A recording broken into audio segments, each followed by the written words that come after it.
Hey there, internet friends. Welcome to That D Plus Show. Class is in session for the only show from that nerdy site that lets you know what kind of quality to expect right from the name.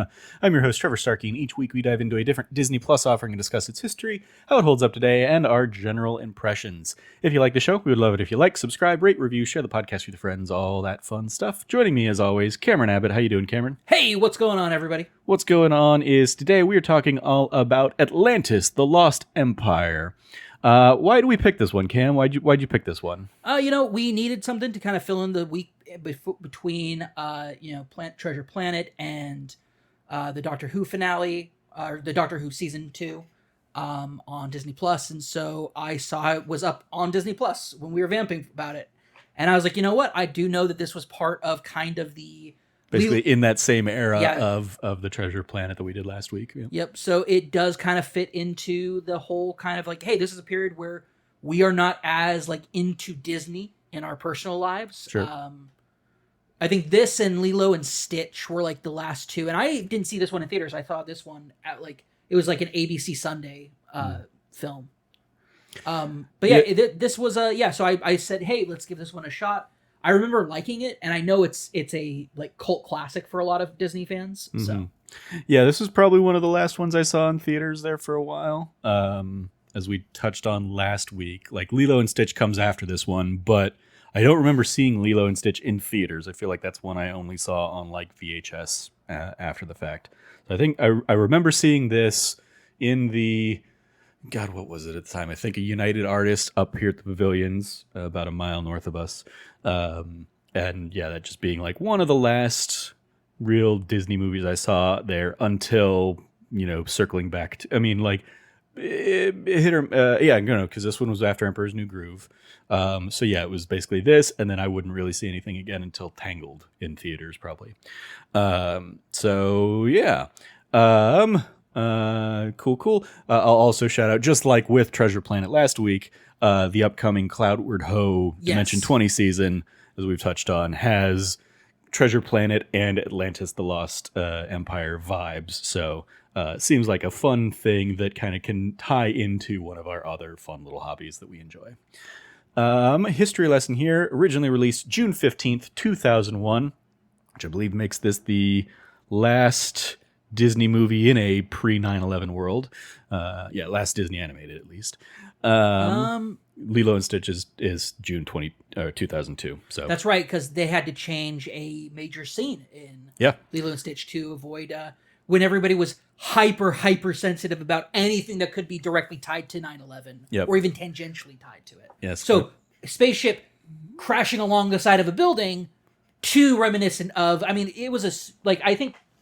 It's played for jokes today, but it was such a, everybody was being, it was kind of seen as patriotic, to do that. I remember there was Lilo and Stitch, Spider-Man. Yeah, Spider-Man has the big, U.S. flag at the end. Yeah.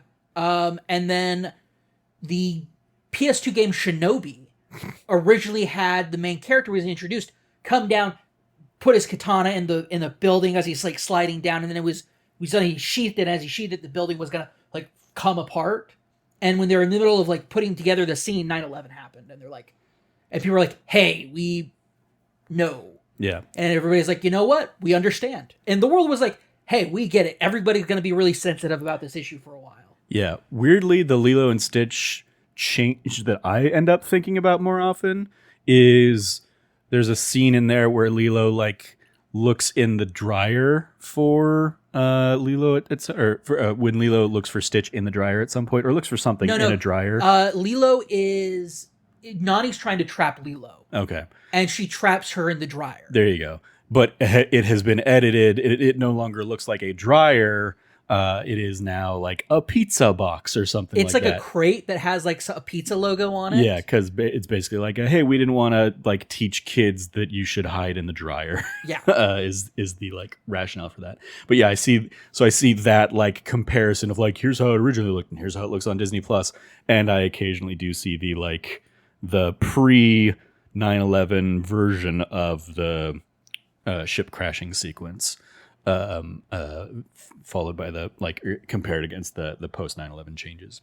Mm-hmm. Anyway, We're not talking about Lilo and Stitch today, although that would have been a much better like discussion topic for SEO reasons, given for that sure, it just it did the biggest box office of Memorial Day weekend ever with the live action remake. But anyway, boy howdy, has it caused some it's caused a lot of discussion. Of course it has, and that's another thing. Like I don't have anything to add to any of that contribution because people are like, we don't like that this character's not in it, and we don't like how the ending changed. It's like I couldn't tell you the changes from the first one to this. Well, the ending changed. Like I've seen a lot of the discourse, and I agree with it. But as a white man from Phoenix, Arizona, do I have anything to add to that conversation? Absolutely not. I've not even looked into what the ending changes, so I don't care. Anyway, other releases of the time here in the middle of 2001, this was the era where we still had The Mummy Returns, the second of the Mummy films there it was May 4th, 2001, back before we started saying May the 4th be with you. We had A Knight's Tale a week later, May 11th, followed by Shrek, May 18th, then Pearl Harbor, May 25th, Moulin Rouge, June 1st, the combination of Swordfish and Y Tu Mama Tambien on June 8th. Then we have here, alongside Atlantis, The Lost Empire, the first Lara Croft Tomb Raider film was June 15th. So the first Angelina Jolie film there. Dr. Dolittle 2 and The Fast and the Furious came out a week later on June 22nd, that little franchise starter. Then we had AI, Artificial Intelligence, June 29th. Scary Movie 2, July 4th. Final Fantasy, The Spirits Within on July 11th. That you saying that just took me back so far. My God. God bless my mom for going and watching that movie with me over at the Shea Harkins. I very specifically remember that as well, because it was like one of the few theaters in town that was playing that movie as the like lifelong Final Fantasy fan. I've never seen that movie. All I know is everybody came out saying, how the fuck was that even tangentially related to Final Fantasy? I mean, it's a Final Fantasy in the Advent Children era of Final Fantasy, but with an original story, basically. It's like they've always wanted to do just a big old full cutscene movie, and they sure as damn well did it. And for the time, it looked really, really impressive. And there were a few things in there was like, that's a Final Fantasy thing. That's a Final Fantasy thing. But there was a whole bunch of it's like when Sid, when one of the characters is named Sid, it's like, that's a Final Fantasy thing, doing the Leonardo, pointing at the TV thing. Yeah. I have probably never watched it since. I think that is the one and only time I ever watched the movie. Maybe I watched it like once or twice on VHS or something after the fact. But yeah, it's definitely not one I have really gone back to. A couple days later, we would have Legally Blonde on July 13th, Jurassic Park 3, July 18th, Planet of the Apes, the Mark Wahlberg one, and Wet Hot American Summer, July 27th, and The Princess Diaries and Rush Hour 2 on August 3rd. Ooh, Rush Hour 2, there we go. Yeah. That's a series I have not revisited for good reason. I don't want my memory of them being like, I loved those movies when I was younger. I don't want reality and like adulthood and like the realization of like everything else to tarnish my memories of how much I enjoyed seeing Jackie Chan, one of my favorite childhood action actors, interacting with Chris Tucker, a man whose comedy I was not ever introduced to because I was far too young to ever be introduced to it. Sure. But who I knew from Fifth Element. There you go. Yep, exactly. Domestic gross in 2001, Atlantis: The Lost Empire brought in $84.0 million. Where do you think that falls in the rankings? This did far better than last week's Treasure Planet. Yeah, but this is also coming out with a year where there's absolute bangers coming out, like hardcore bangers. You have Shrek 2, or you have Shrek. You have what was the other one that you mentioned also up at the top? Major blockbusters. Fast and Furious, Mummy Returns. Mummy Return. Okay, know what? Here's the thing. I have the list in front of me right here. Yeah, The Mummy Returns, A Knight's Tale, Pearl Harbor, Shrek, Moulin Rouge. Maybe not as much, but I remember it was big enough that it was Well, maybe that's also because like I distinctly remember the music video. There is going to be an interesting mix here, especially when I quiz you on like, what do you think the top 10 of this year was? Of like, some of these are actual blockbusters and some of these are cult classics that didn't do great at the box office, but have, stood the test of time more so. Well, Shrek and Mummy Returns, I know for sure, like absolutely like killed it at the box office. Yeah. But there's also some very notable movies that would later be released in like the holiday season that also make their appearance. Fast and Furious, I know was like that is a cult classic. That was not like that was not the killer killer box office like phenomena that it is today. Like that didn't happen until like Fast 2, Fast 3. Actually, probably even then Fast 4. That Fast 4 probably would have been the first one that people were like, whoa.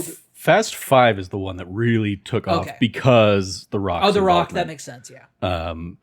Fast 2 and Fast 3 were very much like, hey, we're still getting by on these. Yeah. Fast 4, when they bring back like the original cast, and that like that bumps it. That's like Tokyo Drift, I believe, is the lowest performing of the bunch. I believe so. It's like 2 and 3 are the worst in the franchise, and then we get like an uptick when we revisit 4. But then 5 was the one that shot them into a new stratosphere. That's fair. I forgot about that. Yeah, because the Rio job is. I think that also times out with like when international development is like, oh, Fast and Furious plays very well overseas because it's all about family. You don't need much, speaking to translate that kind of stuff. Family, it's action. Yeah, it's silly nonsense. It's superheroes with cars. But anyway, so we're on the like domestic top, let's say top 100. Where do you think Atlantis: The Lost Empire lands here with 84 million? I don't think it cracks the top 10. 15. 15. Lara Croft Tomb Raider, 131 million. Okay, so we're still talking 130 millions at that. Okay, I'm going to go down to 22. 22. Legally Blonde, 96.4 million. Okay, so we're still... Okay. 20... 96 to 82. 84. 84, okay. 25. 25. Save the Last Dance, 91 million. Ooh, okay. 28. 28. Artificial Intelligence, AI, 78 million. Okay. So we are better than 26. 26. Atlantis: The Lost Empire, there we go. 84 million. Yeah. So yes, Atlantis: The Lost Empire much better faring than last week's Treasure Planet, but also not the big golden heyday of Disney animated films being like the top movie of the year, like a Lion King or something like that. I know Lilo and Stitch wasn't like the not a like enormous blockbuster, but I know merch wise, it's fucking gangbusters. Yeah, that's again like because it's been in the news a lot recently. Lilo and Stitch just missed out number 1 at the box office the week it came out. It lost to Minority Report. And so there was this fun thing this last week of Mission Impossible Tom Cruise. Like Lilo and Stitch getting their revenge on Tom Cruise by completely blowing them out of the water because that franchise has lived on and had it had like the shows and stuff like that. Oh yeah, the show's actually like solid. Like for like a kids animated show, like show's solid. Yeah. And it successfully like brings over Stitch is like a lot more like he is the way that he is at the end of the movie, where he's like more mature and everything, and he's very helpful. But he's also very prideful. I love the show. Yeah, Lilo and Stitch would be number 14 in 2002 with 153 million. So this Lilo and Stitch will do better than Atlantis: The Lost Empire here. At least domestically. I haven't compared overseas. And there might be a better overseas contingent because this is like a global-esque cast, or at least it's like playing into the fact that its cast is, from various countries around the world. But before we jump into worldwide numbers, what do you think the top 10 films of this year were?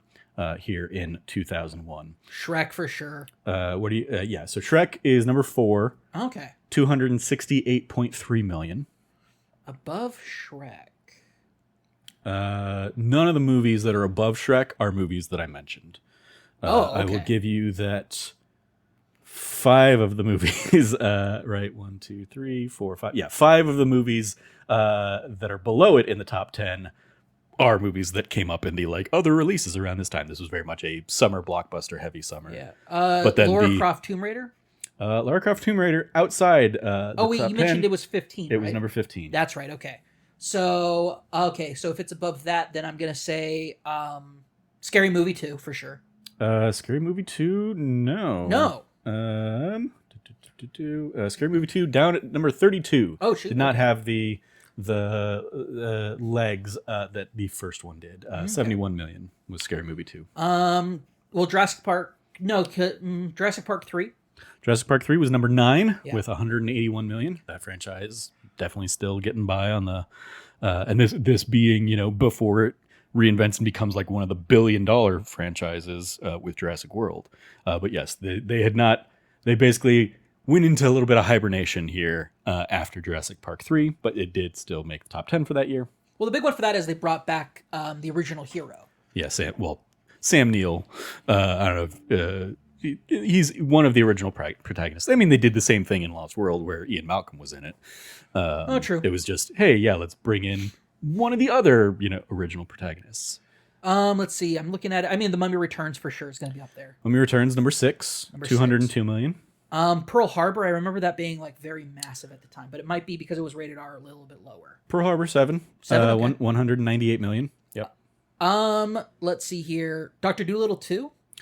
Dr. Dolittle 2, number 16, 112 million. Let me think here. We're talking Rush Hour 2.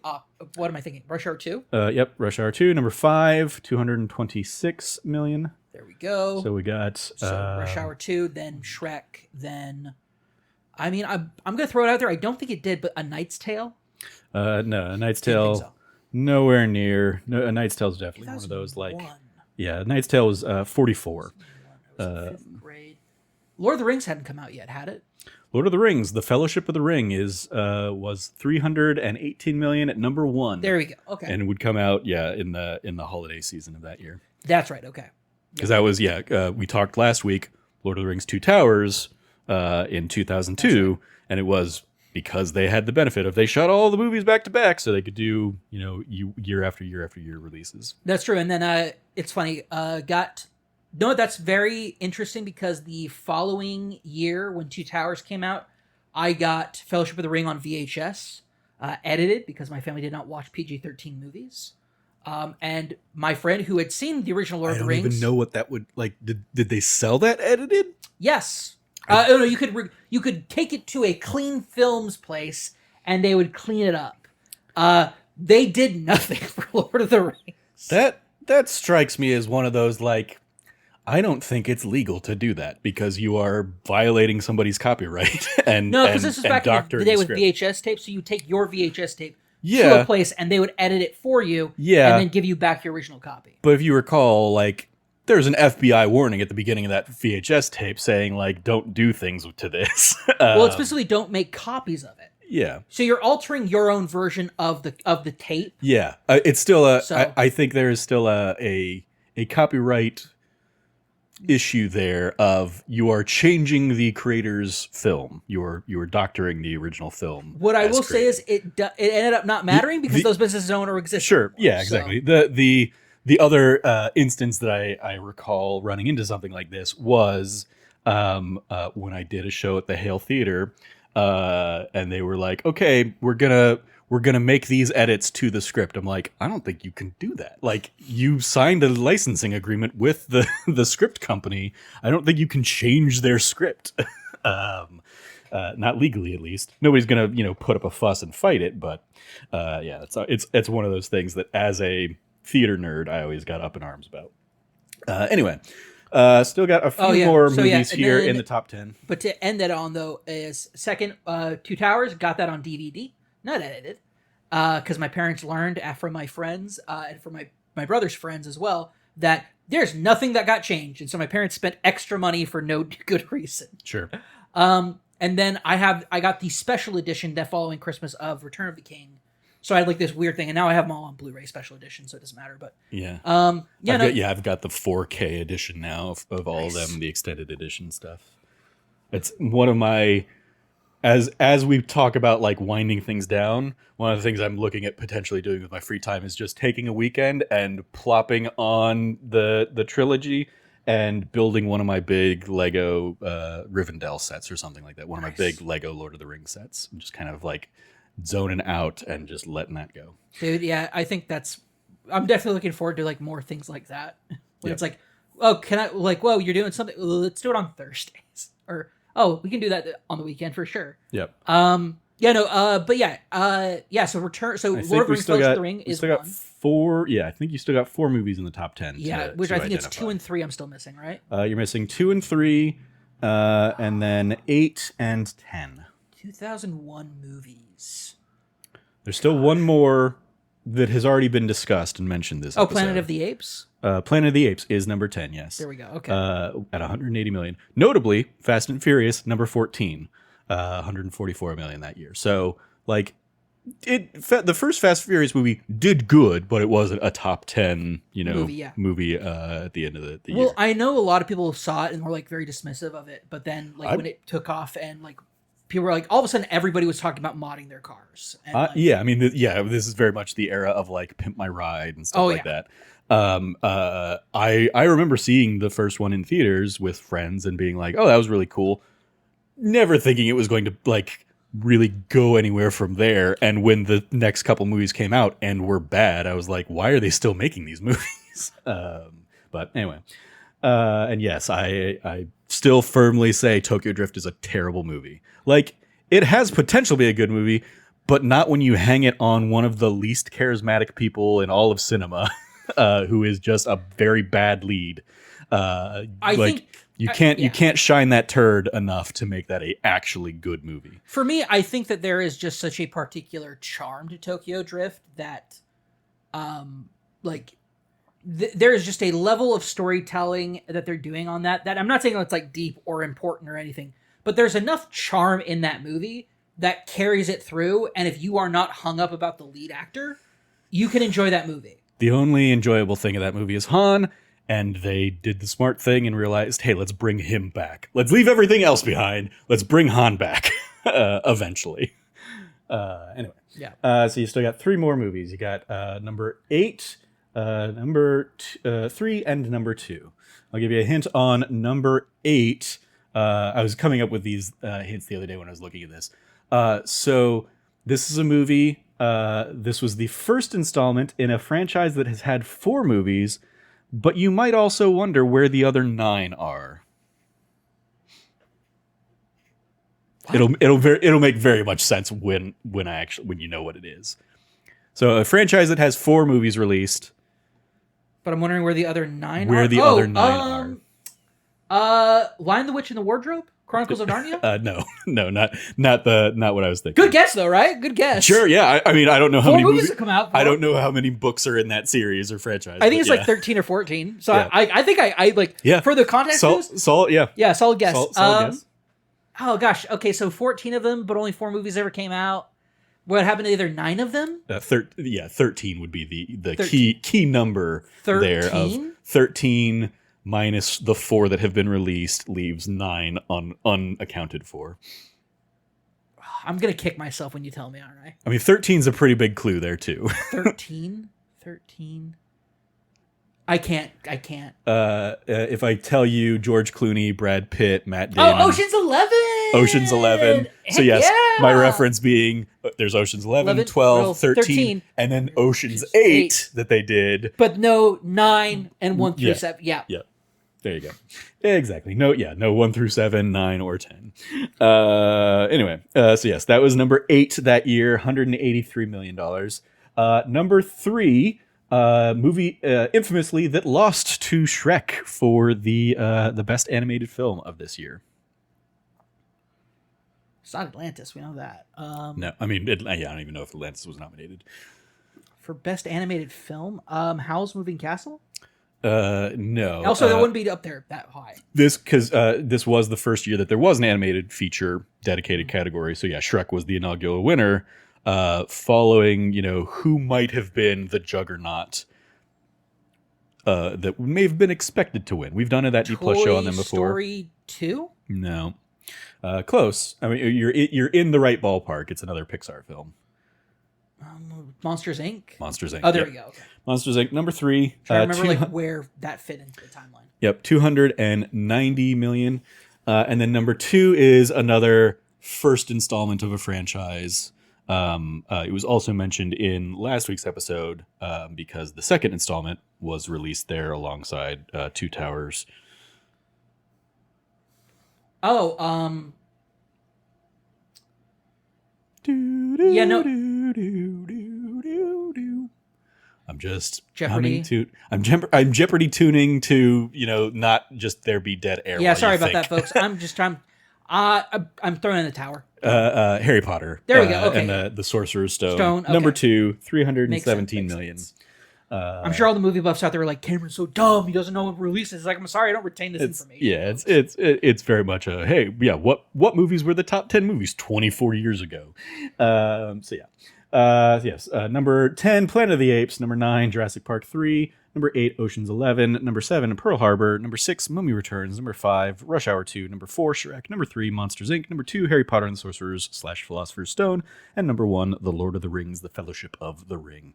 On the worldwide grossing side of things, Atlantis, The Lost Empire brought in a little bit better, 186 million overall. Oh, nice. That's like over 100 million bump. Yep, there's 101 million internationally. So where do you think that one falls in the worldwide? With 100 million bump, like that's a lot. So I don't think it got moved very much. So I think it's either going to be a little higher or a little lower. So 20, I'm going to go 28 initially. 28 was America's Sweethearts at 160 million. So we are better than America's Sweethearts. Okay. 23. 23, Atlantis, The Lost Empire, right? Go. On the money. Yep.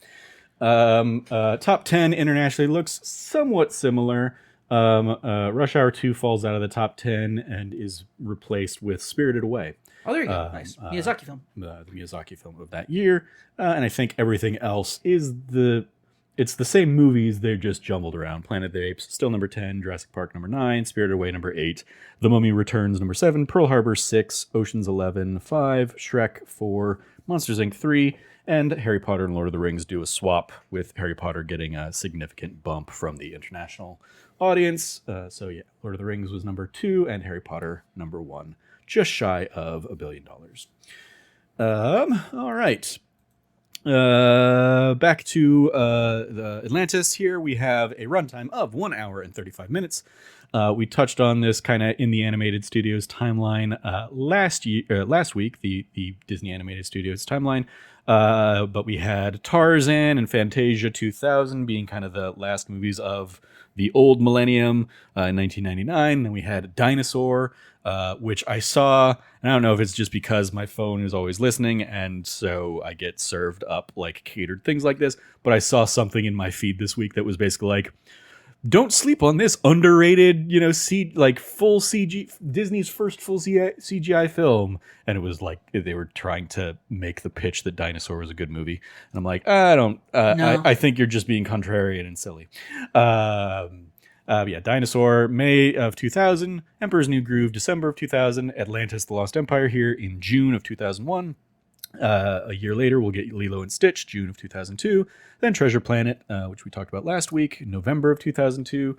Followed by Brother Bear in 2003, Home on the Range 2004, Chicken Little 2005, Meet the Robinsons 2007, Bolt 2008, and The Princess and the Frog 2009. And then interspersed along those, Pixar doing a whole bunch of heavy lifting for the Disney company in that era. Anyway, our roll call here. We have another duo of directors here, Gary Truesdell and Kirk Wise, who prior to this had worked together on Beauty and the Beast, as well as Hunchback of Notre Dame. Gary Truesdale would also go on to work on and be the director of assorted Shrek shorts, like Shrek the Halls, as well as Kung Fu Panda shorts. And then Kirk Wise would go on and direct Bobbleheads the movie. I'm sorry, what? There's a movie called Bobbleheads the movie. Okay. Yeah. The only thing I know about it is Jennifer Coolidge is in it because in their recent Minecraft the movie trailer, the Honest Trailers folks called out the fact that like Jennifer Coolidge is in the Emoji Movie and Bobbleheads the movie and the and Minecraft the movie, and basically she's like the Thanos of movies that have movie in the title. Epic Movie, I think, is another one she's in. Gosh, yeah, okay. All right, yeah. So yeah, basically, that was the very first time I heard about Bobbleheads the movie, and then immediately saw it again here, and I was like, well, I gotta at least throw it in here as yep, that's a thing that exists. Our writers, we have a wide collection of writers here. We have Tab Murphy is credited for story and screenplay. He'd previously also worked on The Hunchback of Notre Dame, Tarzan, and then would go on to do Brother Bear and Bobbleheads the movie. Kirk Wise and Gary have story credits on this, having previously also worked on the story for Oliver and Company as well as The Lion King. Gary Truesdale also did the story for Shrek the Halls. Joss Whedon in one of his early credits here has a story by credit. Of course, prior to this had done Buffy the Vampire Slayer the movie, Toy Story, infamously. Yep. Doing some punch-ups on that. And then Alien Resurrection, Titan AE, which you called out last week when we were talking about the Treasure Planet stuff. And then, of course, the Buffy the Vampire series, as well as Angel and the spin-off and stuff like that. Didn't you also write the movie? Yeah, that was what I started with. Early? Sorry. Yep. And then that's when Atlantis Treasure Island comes into play here. Then after this, he would do Firefly, Serenity, Dollhouse, Cabin in the Woods, and of course the Avengers and Avengers Age of Ultron films. Bryce and Jackie Zabel are also credited. Bryce Zabel having worked on assorted TV credits going back to 1986, as well as the Mortal Kombat Annihilation film. Okay. And then Jackie Zabel had other miscellaneous credits back to 1990, but nothing particularly of note. And then there's one last additional screenplay material credit here for David Reynolds, who was one of the original Late Night with Conan O'Brien writers, and also worked on shows like Dexter's Laboratory. He wrote some additional screenplay stuff for Mulan. He wrote on SNL, Emperor's New Groove, Finding Nemo, and most recently he wrote the Garfield movie in 2024. Okay. Our cast of characters here, of course, we have Michael J. Fox as Milo, who'd been in stuff like Family Ties, the Back to the Future series, Teen Wolf, Stuart Little, Spin City, and then after this he would go on to be in projects like The Michael J. Fox Show, as well as various guest appearances as his increasing Parkinson's would allow. Cree Summer plays Princess Kida here, with hundreds of credits, including Elmira Duff in the Tiny Toon Adventures, Susie Carmichael in Rugrats, which is what I always think of when I hear her voice. Yeah. She was Penny in Inspector Gadget, and currently can be seen in live action as Rosalind Inez in Abbott Elementary. She's incredible. Yeah, one of those iconic actors. voice actor roles, as we'll have a couple others in here as well. James Garner here as Rourke, with, of course, tons of credits going back to 1956, including The Great Escape, Maverick, the various shows, The Rockford Files, Maverick, the movies, not just the one that I thought of with Mel Gibson from the 90s. No, because Mel Gibson's is a remake. Yeah, exactly. But I just never knew that there were Maverick movies back in like the 60s and 70s or whatever.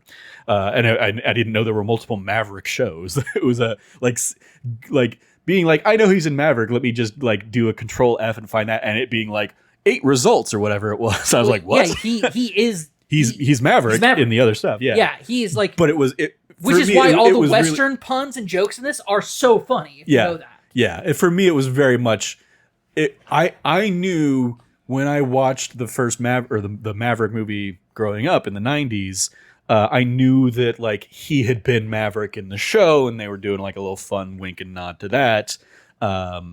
But I did not know there were multiple shows about Maverick and like spin-off shows and stuff like that, and revivals and stuff like that. Yeah, it was just I didn't know those kinds of things happened back in those eras. I'm not the biggest Western fan, but like I like and love. I shouldn't say like I love Westerns enough. Westerns is one of the things that like my dad and I have bonded over the years.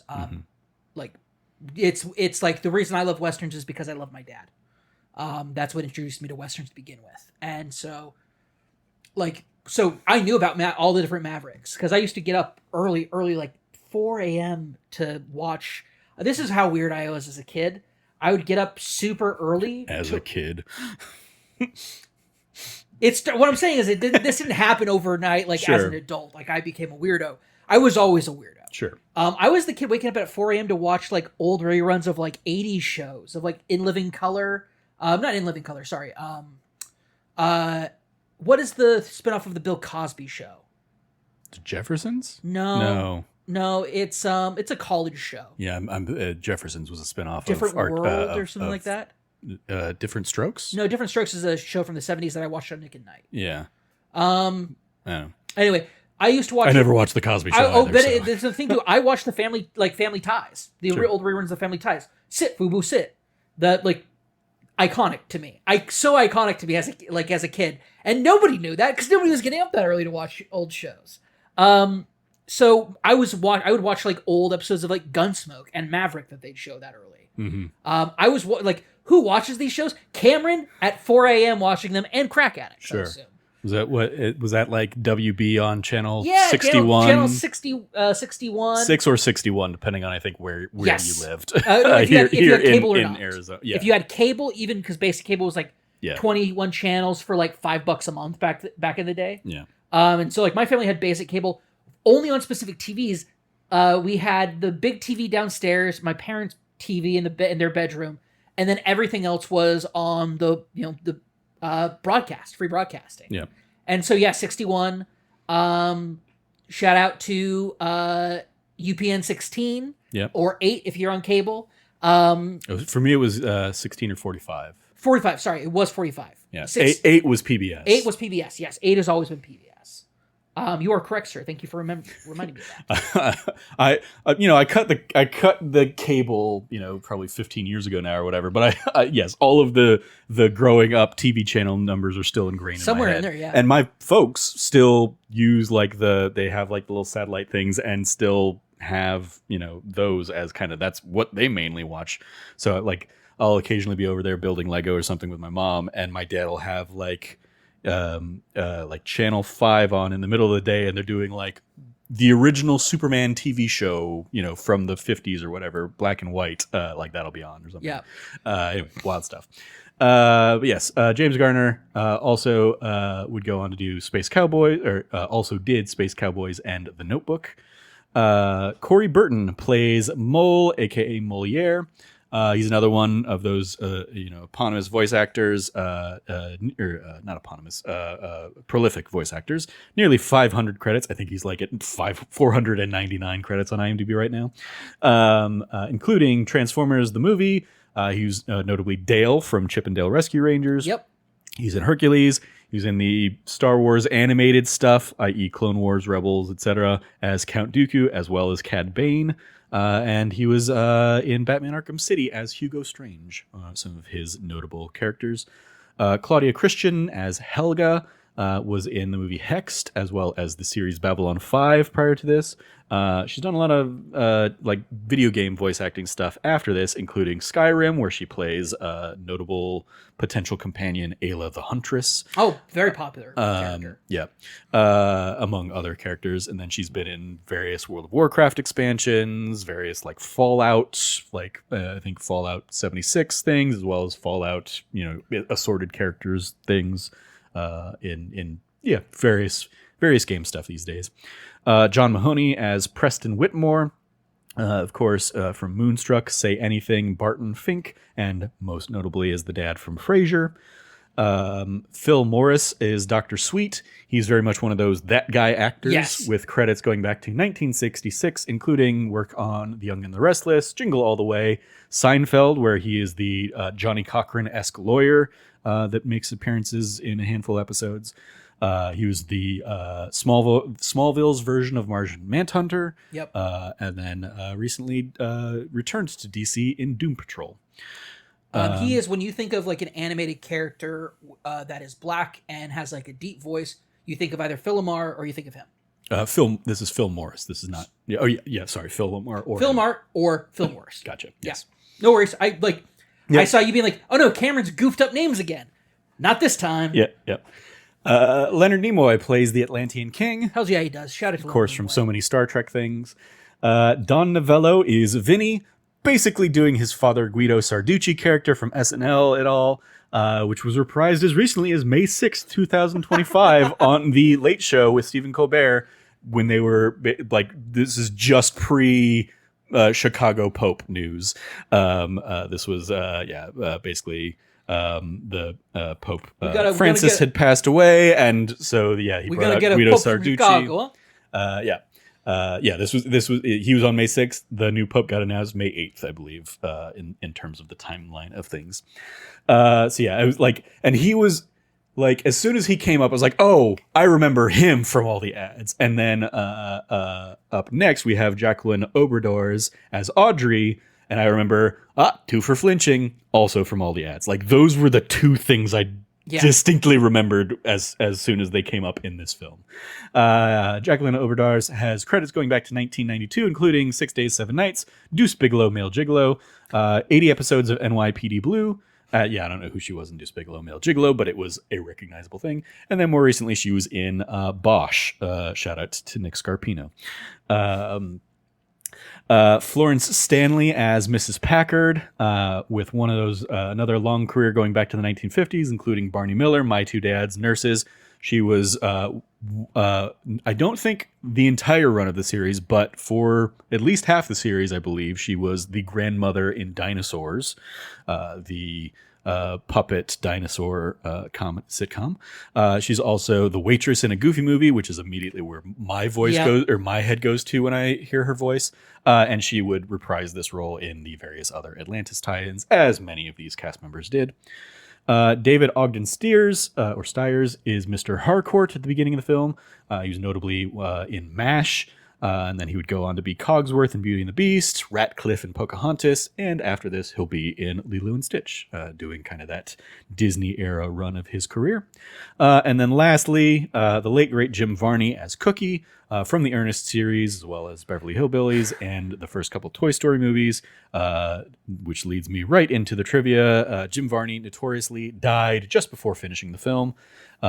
In fact, the I ain't so good at speechifying line near the end of the film is the only line in the role not spoken by Varney. Stephen Barr was brought in to do the voice for that scene. I love Jim.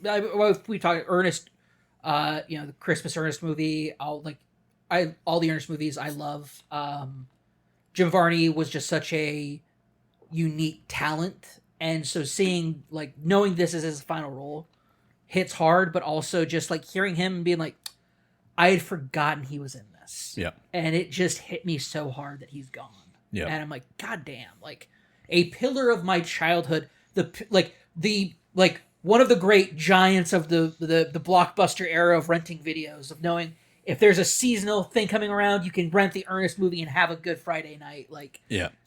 Miss that. I didn't pull all of the Varney related trivia, but there were some in there that his health was not a surprise. Like, he was fighting lung cancer, basically. Man smoked a lot. He smoked a lot. And so animators and people that worked with him on the film talked about how he was still pouring everything he could into it, even as they would have conversations of him realizing he probably wasn't going to live to see the end of the film and see the final product. But he would get to see kind of the in progress animation that they'd done on from earlier scenes that they'd recorded with him and stuff like that. So he got to see the character and got a chuckle and got to enjoy bits of it in throughout the process. But yes, he would pass away sadly before the film's final release. Mark Okrand, who created the Atlantean language here, also created the Vulcan and Klingon languages for the Star Trek franchise. That is so cool. Of course, Star Trek cast member Leonard Nimoy in this movie as Kita's father, the King of Atlantis. Fun note, actually, that I know from some behind the scenes stuff that I remember from when this movie was being promoted on Disney Channel. The guy that and this might actually be trivia later on. I'm sorry for spoiling it, but Milo's like animations and like what he does and how he like when he's like doing linguistic stuff and whatnot. That is based off of this guy. Like an animator came in and did sketches of him doing his work because the guy's like, why are you wanting to like sketch me? And he said, oh, because we have no reference material for like what a linguist does. What a linguist does. Yeah. How can we animate that in an interesting way? I did not have that as a trivia. Well, there you go. Yep. It is and so like a lot of the like hand flailing around like explaining things comes directly from this guy. Nice. And the fact that Michael J. Fox picks up on that and delivers that with his performance is one of the things that makes this movie great. Yeah. We'll get into that later. Back to your trivia. Continuing with the Atlantean language trivia, the written Atlantean language is to be read left to right, then you drop down a line and read right to left, continuing the cycle. So kind of like in a flow, it was done to create a flowing, water-like movement reminiscent of the Atlantean culture. And then this just a silly fun fact for me, the Atlantean language is also featured in the assorted journal entries that you can find in the game Disney Dreamlight Valley.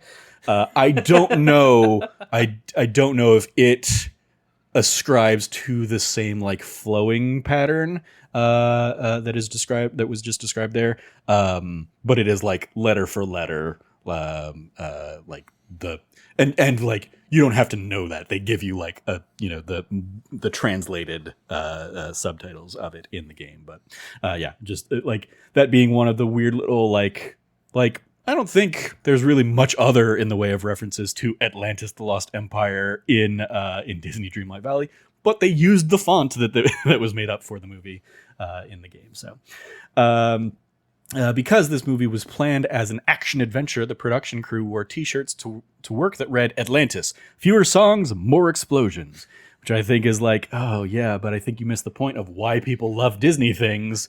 You probably want to put some more songs in there, as we kind of see from this dip in era of but I also feel like I like that aspect. I think I think. Oh, I mean, they definitely nail the action of it. Yeah. Like there was a lot of moments while I was watching this. I was like, this is way more like an Indiana Jones movie than I remember it being.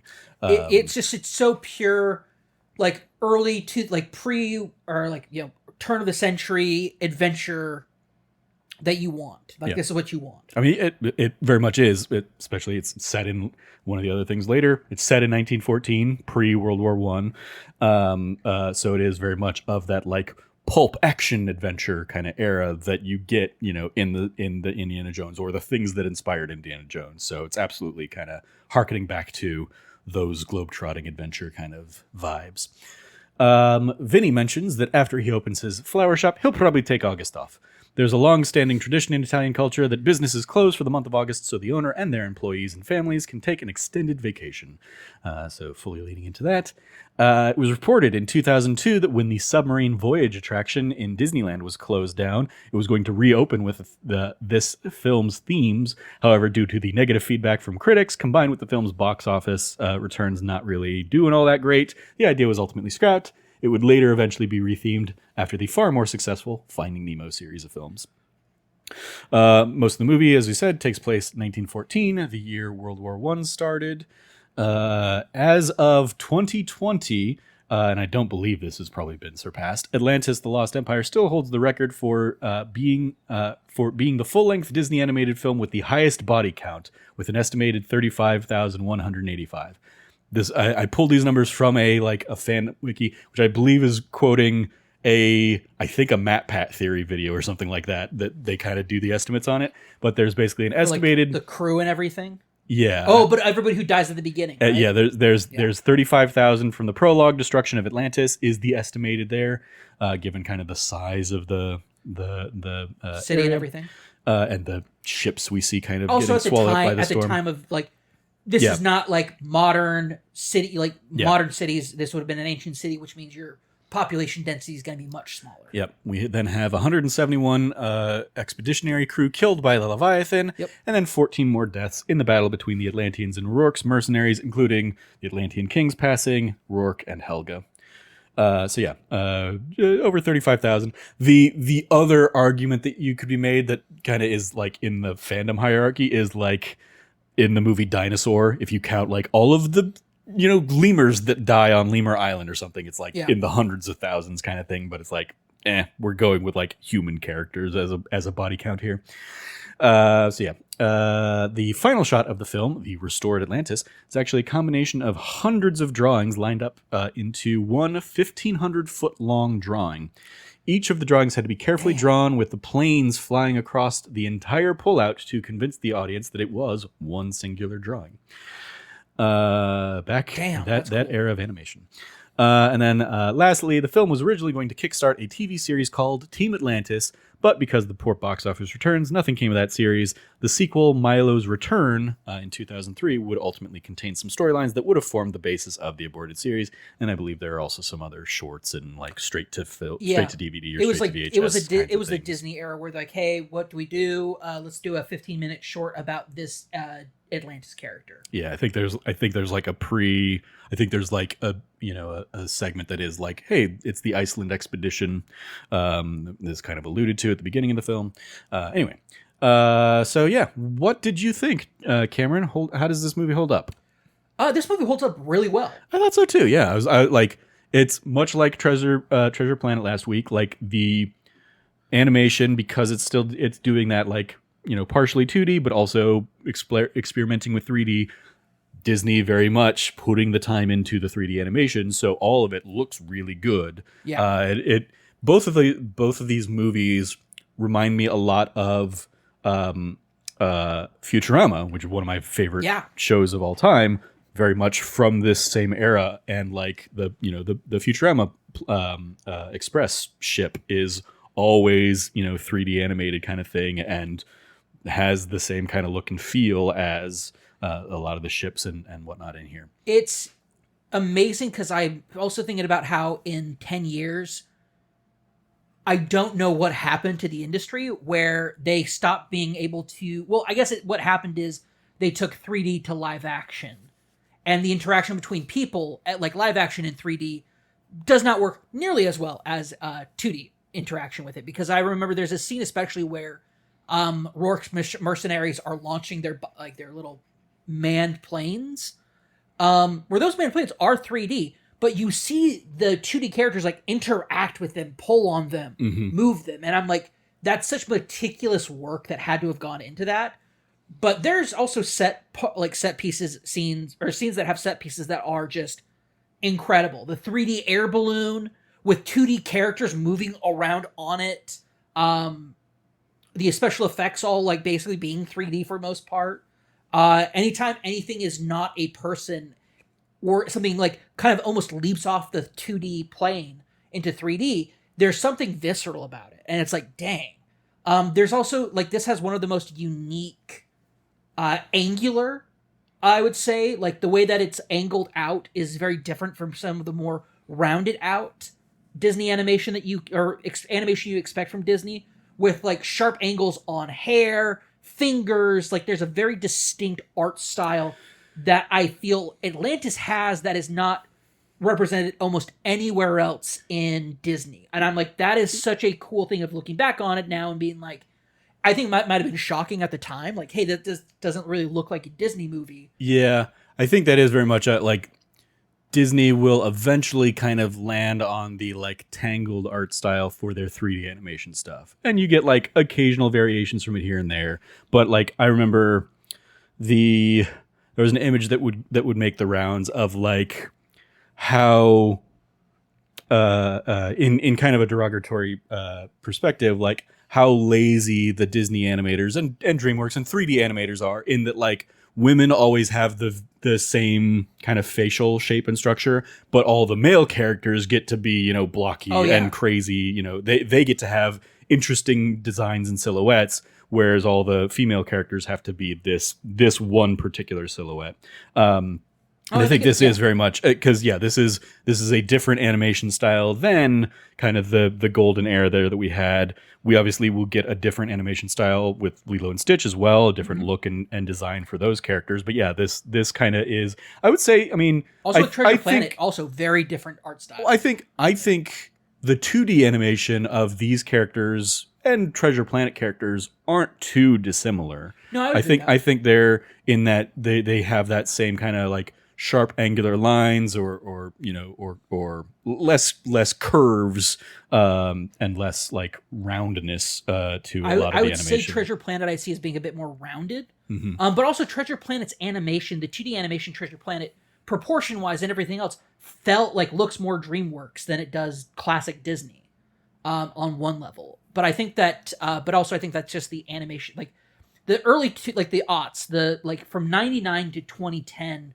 animation goes through like so many like massive changes and reboots. Yeah, I think the other analog in this era, I think this isn't too dissimilar to the art style of Emperor's New Groove either, which also is very angular instead of the rounded characters of. I agree with you on that. Like when you look at the silhouettes and everything of the different characters, that I would say Emperor's New Groove, similar, very much angled, focused rather than rounded, to give it much more of a very unique look on it. But one of the things I found amazing was the fluidity of this like angled animation in Atlantis that reminded me constantly that this is a cartoon. Yeah. And I think that's fine. I think that's great actually, because at no point, like Treasure Planet had the 3D on the ships was sometimes like a little too good for like the 2D stuff moving through it. I loved seeing the 3D ships and cars and everything move through their planes. But what I really loved, and you mentioned it with the silhouettes of the different characters, you have so many different types of characters, whether it's like the absurd with the mole, or it's kind of this tomboyish, Andrea, I believe is the name, right? Of the Audrey. Audrey is cute, but she is strong, but she's small, but she's spunky, but like there's all of that. You have the Packard, the communication specialist, who is just like so old, so unbothered by everything, but she has a very she has like some curvature to her. She's not just like a block character. Yeah, there's details added to them, and I think this is one of those films where it's like, this is why Disney's so great, is because their character designers are not going in, and like you said, whether it's laziness or it's construction for like the budget for rigging, etc., like how many, all of that, the fact that Anna and Elsa have the same frame and everything like that, like I get the criticism for that. That doesn't fly here. And the fact that everybody has it, but also that there's physics behind how everybody moves. Audrey moves like somebody who's short and a little like not stocky, but like she moves with the gravity because she wears baggy clothes and she has tools on her, and so she moves with some weight to her. Sweets is like big, strong, muscular, moves around in like he just dominates the upper quadrant of any animated space that he's in. He fills up areas in space and whatnot, and it's just awesome. Mole is interacting with the backgrounds of like ground and background more than any character that I can recall in recent memory. With the fact that 90% of his stuff is interacting with the background, digging holes, gathering samples, stuff that's easy to miss if you're not paying attention to it. But it's like, oh, is there an empty space here in the scene? Cool. We're going to put Mole in here, and he's going to do something weird. Shout out to a scene that I constantly forget about, but is one of the best scenes of the movie, which is Milo saying, so what's Mole's deal? And Sweet's just being like, you don't want to know. I didn't want to know. Audrey told me, and I'm telling you, you don't want to know. Yeah. And it's just like... And yeah, we never get his backstory. No, and we don't need to. Like, it's so...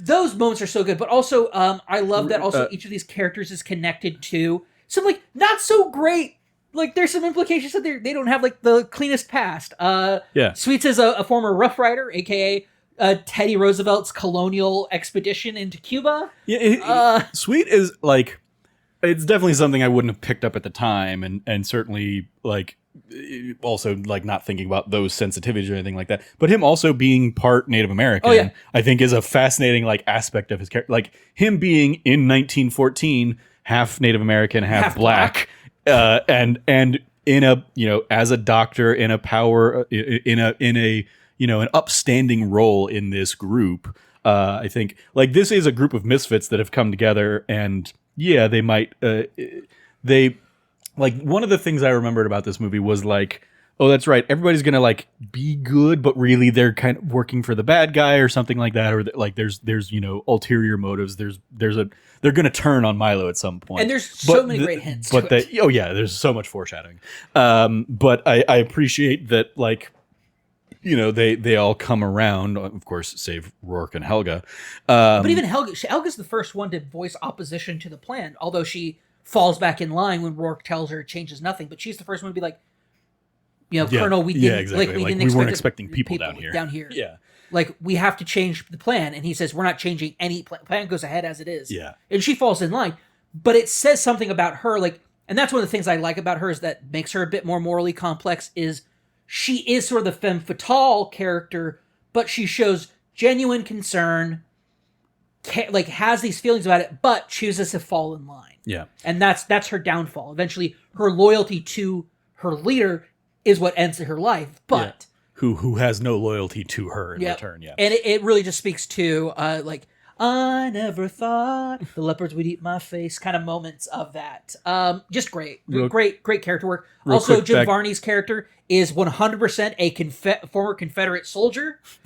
Sure, yeah. He outright says, "Sweet Jefferson Davis." Yeah. He's got the tattoo of like the 38 states. Yeah, the 38 states. Like, yeah. It's like, a quick little thing. Sweet's supervising animator, Ron Husband, indicated that one of the challenges with animating Sweet in sync with Morris's rapid line delivery while keeping him believable. Phil Morris stated that this character was extreme with, quote, no middle ground. He mentioned when he was happy, he was really happy, and when he's solemn, he's real solemn.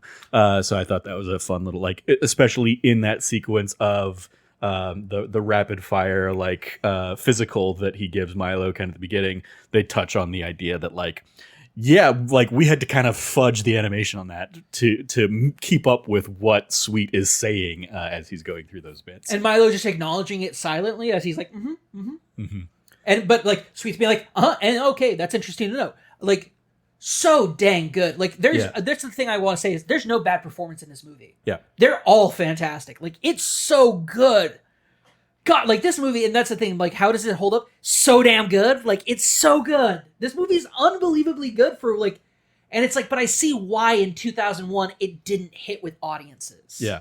One of the things I was worried about, knowing that it was like a, global-esque cast, was like, how bad are we going to go into like stereotype territory and stuff? Yes. And like Vinny is the one that probably gets it the worst. I mean, Mole also has like, they play on his Frenchness and like that being why he's so weird or whatever. But like I felt neither of them are like, there was not any moment in this where I was like, that's problematic. True. Here in 2025. That's the feeling I was worried about as well. But Mole is also, I don't feel like they say, oh, he's French, ergo he's weird. It's, oh, he's French. And he's weird. And he's really weird. Yeah. Because at the very end, we see what's so weird about him. He literally strips off naked to bury himself in dirt. Like, and it's like, oh, he's been naked under his coat the entire goddamn time. I mean, sure. You cannot convince me otherwise. That's 100% my theory. Maybe he's in his underwear. I'm not going to say he's totally naked.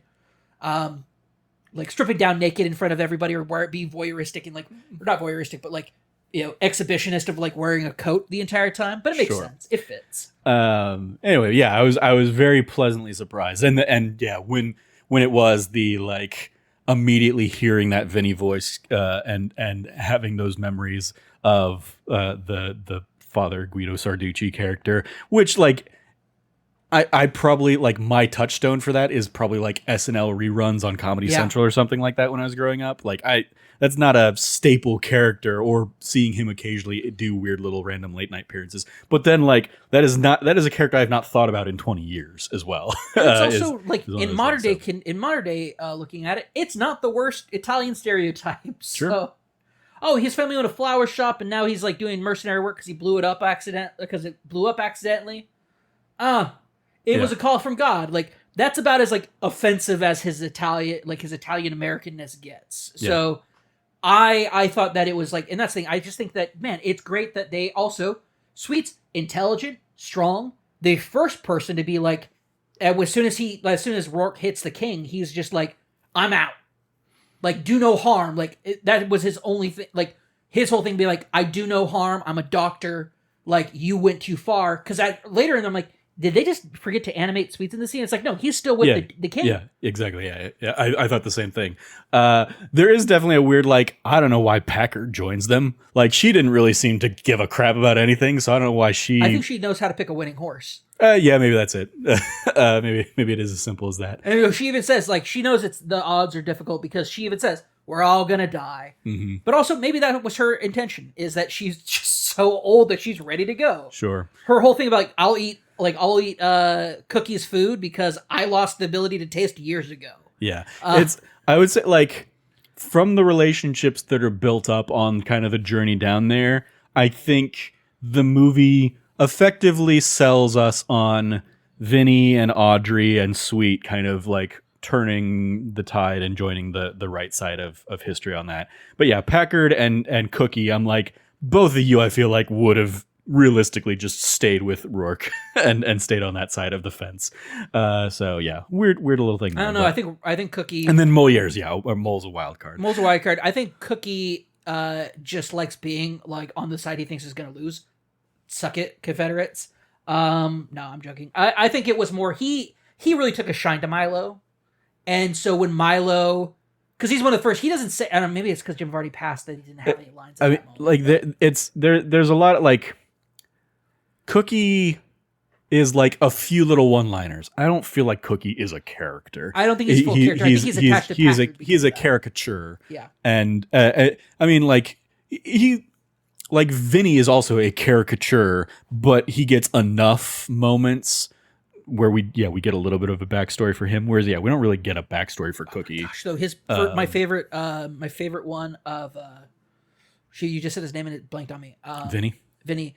My favorite Vinny one is where they're like, yeah, and like any intense explosion could trigger the volcano to become active. Mm-hmm. And you see him and he's working on like this giant pack of dynamite with like a timer attached to it. Yeah, the old timey, like the old alarm clock kind of thing. Maybe not the best time to be working on this. Yeah. And it's like, it's stuff like that, or like, it may have taken him hundreds, thousands of years to carve it. He goes, blows it up and says, oh, look at that. I made a bridge in 10 seconds. Yeah, 11 tops.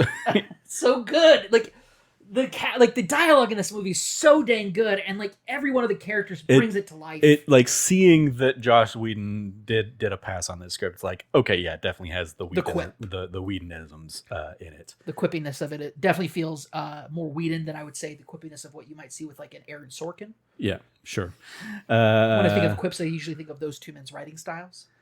Yeah, I'm just looking through like quotes from the movie to see if it's fantastic. Yeah, again, there are a lot of like, oh, immediately, and some of it was like, oh, I probably just saw the trailers for this over and over again as a kid, so that a few of those moments really came back to me. Because yeah, I've probably watched this like in theaters and then maybe once or twice since then. This is not a movie that I particularly grew up with or anything like that. This is very much the end of my original Disney era of things, and not one I've ever really felt the need to go back and revisit.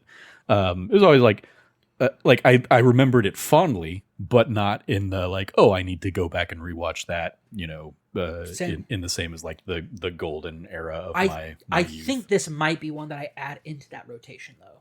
Like watching it now, I'm like, this movie was so much fun to watch. The adventure. And I was like, oh, they finally made Atlantis, and I paused it because I was working on something, and I had to give a little bit more focus to it. And as I was doing that, I just realized I was like, wait, I'm through a third of the movie. Like they dedicate so much time, and finding out, like I know from like behind the scenes stuff and like cut scenes and everything. Like this movie has like an entire portion of the movie cut from it because they wanted to get you to Atlantis faster. I don't know if that was in your trivia or not, but no, we're well past trivia stuff that I pulled in. So, Oh, why did I say that? Yeah, we're talking about how we felt about the movie. Trivia's over. Yeah. But yeah, no, I like this is one of the fun things. It's like this is a movie that I forgot about how much I knew about the behind the scenes stuff because of all the stuff I watched on Disney Channel. Mm-hmm. But two, I just think that when it comes to voice acting, this might be one of the best voice acted Disney movies up there. Like I just put it up there. I don't know where it lands in the pantheon of great voice casts, but I think this one has one. And I think that's definitely what makes this movie work is the voice acting behind everybody. And it's like, cause you have incredible talent, like legendary talent in this movie, whether it's coming from like older talent, like, like James Garner, or you have Cree Summer, legendary voice actress. You have Leonard Nimoy, who a lot of people are like, yeah, Star Trek. Leonard Nimoy had been doing voice acting and voiceover stuff did it for decades. Man wrote and produced and recorded and shot a music video for an album about The Hobbit. Okay? Like, you do not get more nerd cred than like Leonard Nimoy. The OG Master Xehanort from Kingdom Hearts, Birth by Sleep. There was somebody else that was in Birth by Sleep that I almost called out here for the credit, but I forgot who it was. Was it Corey Burton because he was somebody in, like, one of his characters is in, or no, it was probably last week. I think somebody's in last week's was like also in Birth by Sleep. I believe it. Yeah. It's just like, looking back at it, I'm like, this is such a, like, looking at this film and be like, man, what a stacked cast, even though the only big name from this that, like, I knew back in the day was Michael J. Fox. And I'm looking at it now, it's like, actually, every single one of these people is, like, this is a murderer's row of voice talent. And they absolutely deliver. It's so great. So that's how well it holds up for me. Yeah. I had a great time with this. This was a lot of fun. I want to give a shout out to one of the lines that I like. There's some wild stuff in here. Well, one shout out to Whitmore basically being mid yoga when Milo shows up and his robe coming down and Milo just being like, okay, I'm seeing your dick right now. Yeah. Like full, like, oh, they're not hiding at all what's happening here. You want classy fart humor? It's not him farting. It's that his boxers filled up with air. So that's not a fart thing. That's just like, I remember doing that all the time, and I immediately had the flashback to this. Whenever you go in the pool, like the air would fill up, those parts of the swim trunks as you went down, and you'd have to push it. So that wasn't a fart thing. Well, maybe that's because you didn't pretend that you were making fart noises when you were doing it. Sure. When you were growing up. The really clever fart humor here, though, is a line I was going to call out. It's Packard on the PA system. Attention, tonight's supper will be baked beans, a musical program to follow. Who wrote this? Because it's absolutely a beans, the magical fruit, the more you eat, the more you toot joke. It is the smartest beans joke. That's so good. I didn't even catch that. Yeah. Oh my gosh, that's brilliant. That is, night and day to the flatula species or alien race or whatever. Oh my gosh, that's brilliant. Yeah. Yeah. But also, I love how they're being attacked by a ancient, the ancient Leviathan. Oh, I wanted to bring this up. Did you see any parallels to them traversing the crevasse down there, and the Leviathan interacting, and from our D&D campaign? Oh no, I wasn't thinking about that. No. Do you remember when I told you you realize that you're in the middle of an eye? Oh sure. And that's because the scene where Milo's on the glass deck. Yep. And all of a sudden the eye opens and it's just he's surrounded by it.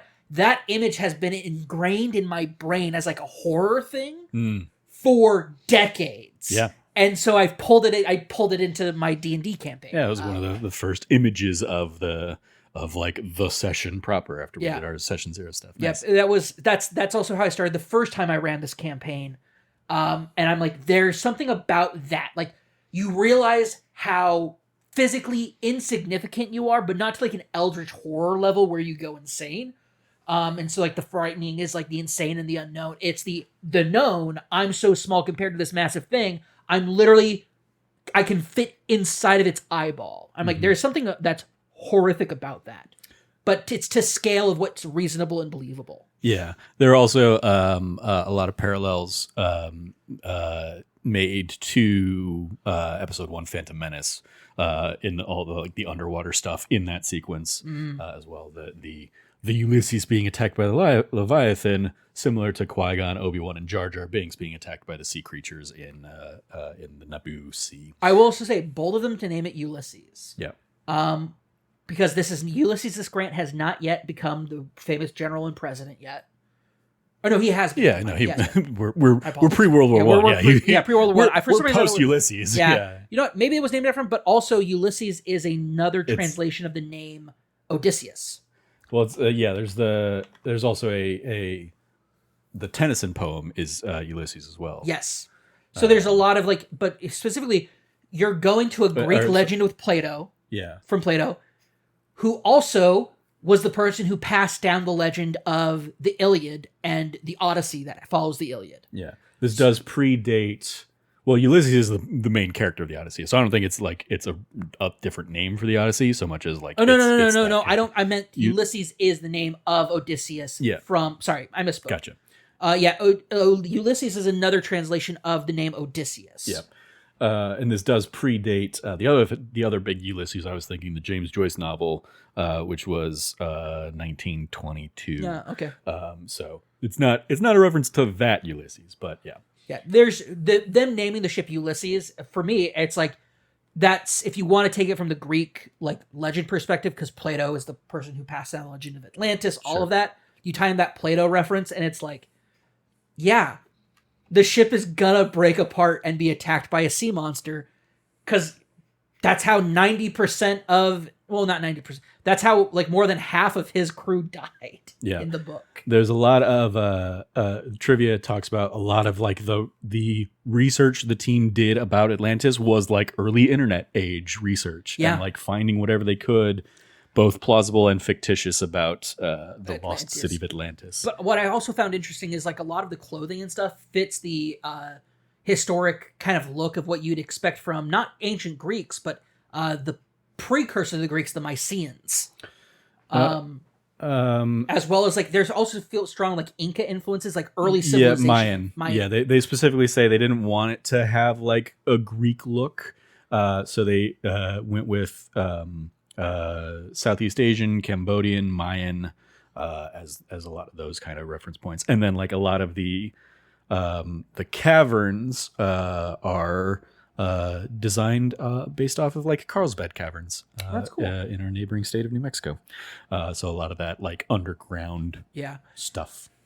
I love it. I love that this is why Disney, when they do this, it's so damn good because there's so much detail and inspiration from it. Like these, but one of the things I will say is an unbelievably great thing that we should be paying attention to in our modern day is we see the Atlantis' current state is at a state of stagnation and falling apart because knowledge is being hidden away. And like you can see like there's an interesting Kyla Scanlon, who's a economist who I follow online. She recently put out something, but the thing I'm pulling in from this is she posted somebody else's chart of like the downfall of an empire or the downfall of a civilization.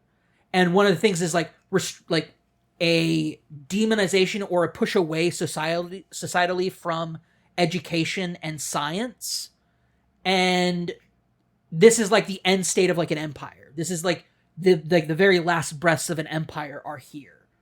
And you need to, one of the solutions to that is you bring out people from the outside who can revitalize your culture and your science and your arts and things like that. And so it's like the what's the term I'm looking for? The happenstance of these things all happening for me this like week.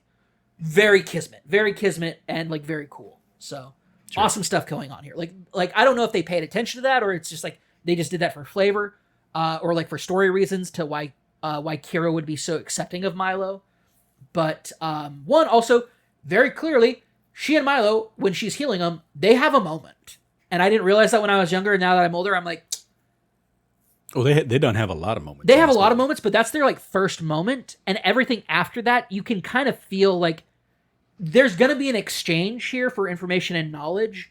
but there's a distinct initial attraction when she heals him. That when I was younger, I was like, oh, he's impressed by the magic. And now that I'm older and wiser, I know. His love language is touch. Yeah, his love language is touch. He got touched, and he immediately knew. Because prior to that, his pseudo love interest is Audrey, because she's beating up on him, and he like rubs it, but he's actually kind of happy about it. And sorry, Audrey, you got beat out by like the Atlantean princess. Like, yeah, she's tomboy and she's also young, so I think she's fine with it. She's also like 16, isn't she? Yeah, she's pretty young. Yeah, I do appreciate that she gives him that little like kiss at the end, kiss on the cheek, like very much like a that fits better, I think, with the story then. Yep. She's very much more like sister, maybe the slightest of crushes, but very much more a sisterly brother. I think she developed a crush on Milo, but I think Milo's confident enough as like an adult man to know that he should be dating a 16-year-old. Agreed. Yeah. Even though at this period of time, people would have considered it appropriate if he dated a 16-year-old. Sure. No, though. Milo's better than that. Milo proves he's the best. I thought Milo was like a twerp when I watched this when I was younger. I love Milo.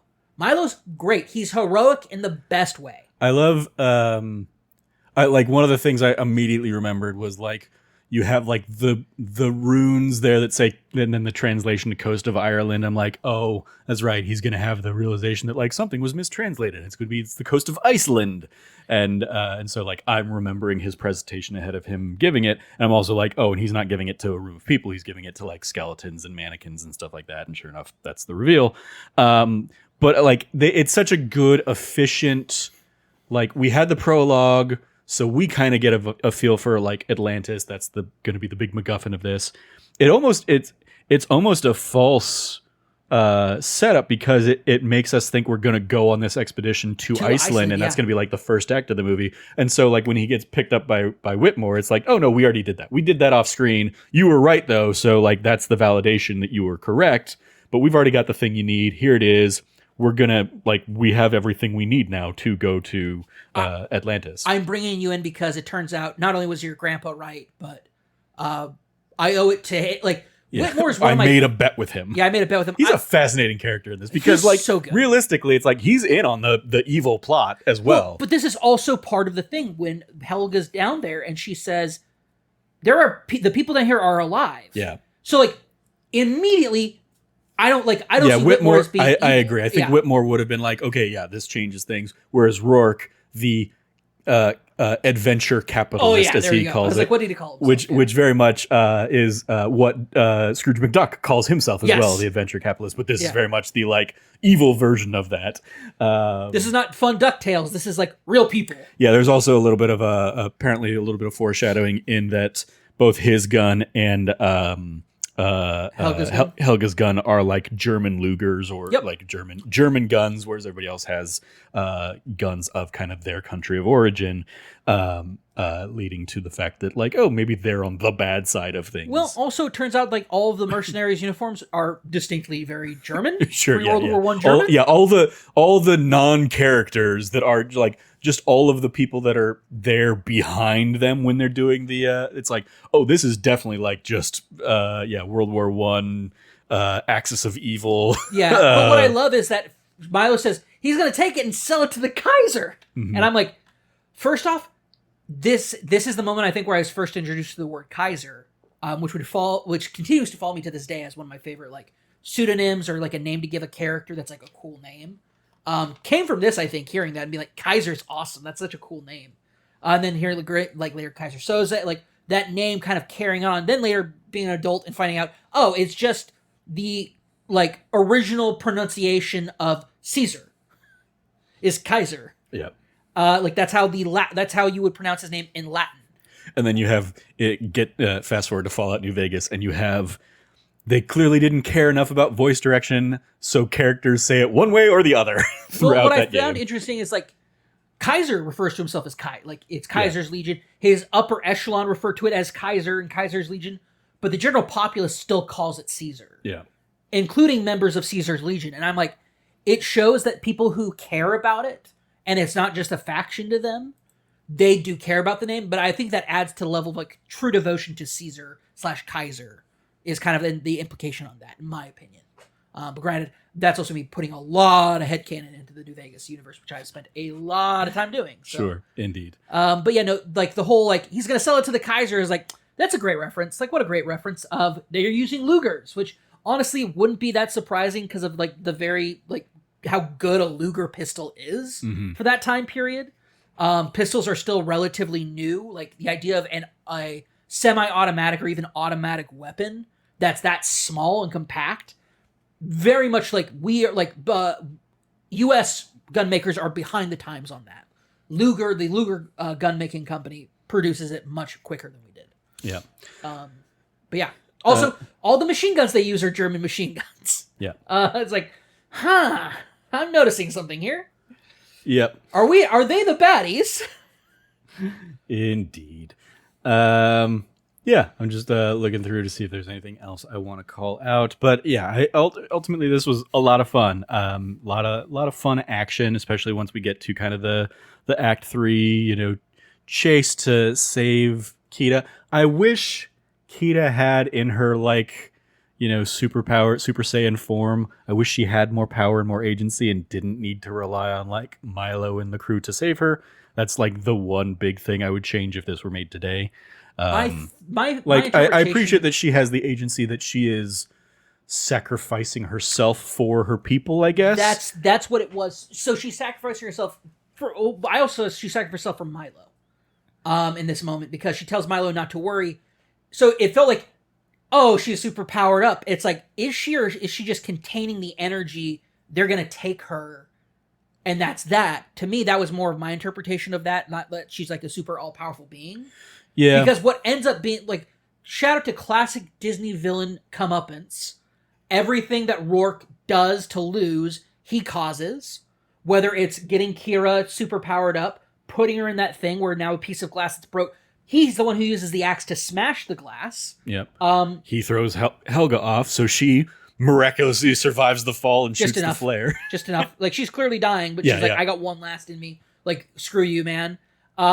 Which I appreciate. They'd set up she had the flare gun earlier. Yes. So, like, they do this is, like, I love when animated stuff and storytelling is so tight like this. And it is, because, like, animated is always, like, good animated stuff has to be that tight because they didn't animate a whole bunch of extra scenes to cut out. These are the stories, these are the storyboards we're going to use. Yeah. So let's make sure we have the introduction of this thing so that we can have the payoff later. Flare gun being Chekhov's flare gun. Yeah. Going back to the, I think it was in the Goofy movie documentary we watched. Yeah. Where, what's his butt? The CFO guy would basically be like, all right, so where are your dailies? Where's all the extra footage and stuff? And everybody being like, this is animation. We don't have those. That's not what this is. Very much kind of in that spirit. I think. Introduction of him, and then later on when he's doing storyboard meetings and they realize, while we've been pitching him, he's been analyzing every single one of our storyboards. Yeah. Like, he doesn't need us to sell the story. He can he can see the story that we're telling. It's good. Like, there's great this is the whole thing about like that era of animation at Disney is like one of the most wild things to like read about and learn about. We saw that in the Goofy movie documentary. We know that from a lot of stuff, and it's just shout out to just awesome animation, awesome people who have like. We're gonna do the proper setups for it because you need to believe that she had a flare gun on her, like just dedicated to that like we end up losing in this like in the post-act, like between like I think it takes a long time for animation to get back to that, and I think that's why shows like Avatar: The Last Airbender, Steven Universe, shows like that did have that thought and care put into their stuff work so well. I mean, today. Futurama, like things in the pilot episode that pay off 3 seasons later or something like that. Oh, later too. Oh, so much later. Why was Fry called for Icy Wiener? Like all that stuff. Years down the line. I mean, like some of that is they can just retcon it. I'm thinking they specifically show like in the opening pilot, they show like a shadow of Nibbler under the desk when Fry tips over. Oh, but that's what I was referencing when the Icy Wiener thing. Oh, yeah, is yeah. The shadow of Nibbler down there. Like so well thought out, so well foreshadowed, like great stuff. I love that. And this movie does it in spades. Like, what a fantastic film. This is, like I said, I think this is one that I'm going to put into like my Disney rotation of like, oh, we're going to be showing the kids a Disney movie. Okay, cool. When are you showing them Atlantis, The Lost Empire? Because one has an anti-colonial feel to it, which is cool. Two, well, it has a very colonial feel to it until you realize they're the bad guys. Yeah, well, it's also much more of like an archaeological, like we're gonna find a lot, like the ruins of a lost civilization. Yeah. They get there, and some of them are like, wow, these people are cool. And then they're like, hey, we're also scumbags and evil, except for Milo, because we're gonna hold Milo at fucking gunpoint. These are your, like, you were just like, hey, let's be nice to him, buddy with him. You're holding him at gunpoint so Rourke can give him the most, like, the worst sales pitch to give to like a scientist, because he doesn't actually want Milo to agree with him. He specifically wants Milo to be against him so he can kill Milo. He hates Milo. And yeah. at first, like when I first watched it, I was like, oh, he said when Milo's running through camp and he says, oh, like, I'm going to kill that kid. And then he realizes, oh, Milo was waking everybody up for the fire and everything, so it was good. It's like, no, he from the get-go, Milo constantly irritates him and he never lets go of that. He's just holding on to it until he punches Milo in the face. Yeah. And it's like, you are literally a bitter, shitty guy. And that's why Rourke works as a character. Helga works as a character too, because she's loyal. That's her. Yeah. She's loyal to her mission, but it's also clear that she's also loyal to like Whitmer. When she gives Milo his introduction, like, don't step on this, like he's a great man, like all this stuff. And so I'm like, this loyalty to Rourke is also like in a way an extension of her loyalty to Whitmer. And all of that. And then eventually she's betrayed. And so she's like, fine, if I'm going out, you're coming down too. But Rourke also mentioned earlier before, the axe to the glass being now super powered. Milo, I thought maybe originally I was like, Milo should just gone in for like a neck stab. Just like, gah, gotcha. But it doesn't work for Milo. Milo is, I'm going to cut you once. Back off, dude. Because that's who Milo is. Milo is not inherently hyper-violent. And that's why Milo is good. That's why he's the good guy. And it shows that, you know, it ended up helping out for a little bit. Then he turns into a crystal zombie. And then it ends up working out again because, like, through Rourke's own destructive behavior, gets himself chopped up by his own propeller. So, yep. Awesome, just awesome setup and payoffs throughout this entire movie. Like, so good. I mean, yeah, even just the simple thing of Milo playing with like the models from the expedition at the beginning, and the one he picks up is that balloon that like we hadn't seen throughout the rest of the film, and then they reveal that as like, this is the escape, you know, path. This is how we get back to the surface.